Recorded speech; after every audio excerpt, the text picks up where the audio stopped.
Associate Director of the Centers for Disease Control and Prevention, Dr. Arjun Srinivasan, did an interview for PBS Frontline about antibiotic-resistant bacteria. And prepare yourself to be scared shitless. He says, quote, "For a long time, there have been newspaper stories and covers of magazines that talked about the end of antibiotics, question mark. Well, now I would say you can change the title to The End of Antibiotics, period.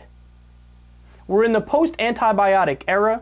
There are patients for whom we have no therapy, and we are literally in a position of having a patient in a bed who has an infection, something that 5 years ago we could have treated, but now we can't."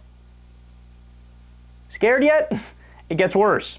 He says MRSA is the best example of this, and MRSA only used to happen in healthcare facilities because there would be antibiotic-resistant bacteria. That's what MRSA is. It would evolve to that point because you're constantly fighting bacteria and things like that in hospitals. So that's the place where the evolution would happen if it were to happen, right? So it made sense for it to happen in hospitals. It doesn't really make sense for it to happen elsewhere, but now it is happening elsewhere. It's happening at gyms and at schools, and it's also a different kind of MRSA. They say that this MRSA shows, presents itself as a rash on the skin as well, and it's incredibly painful. And so here's the part that made my jaw drop. I mean, this already made my jaw drop, but it dropped even further. Because such infections can't be treated with conventional antibiotic therapies, doctors have begun to, quote, reach back into the archives and use older antibiotics.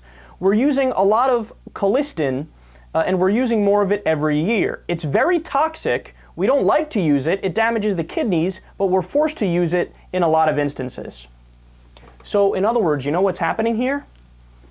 The bacteria are evolving so fast and the antibiotics can't keep up. And it's gotten to the point that they're saying, fuck man, we gotta do something to try to fight these things. What are we gonna do?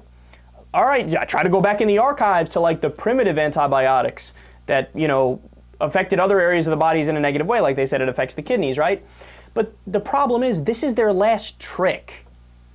So up until this point, like, it's been a fear. Oh my God, the end of antibiotics, the end of antibiotics. But we've held on and we've been able to fight for the most part and keep up, right? But now they're saying, no, no, no, you don't get it. This is the last trick. The last trick is, hey, go back and use the old one and hope it works and just cross your fucking fingers. Whereas we're going to hit a point where you hit a tipping point and you go, not working, we have no idea what to do, our antibiotics are useless.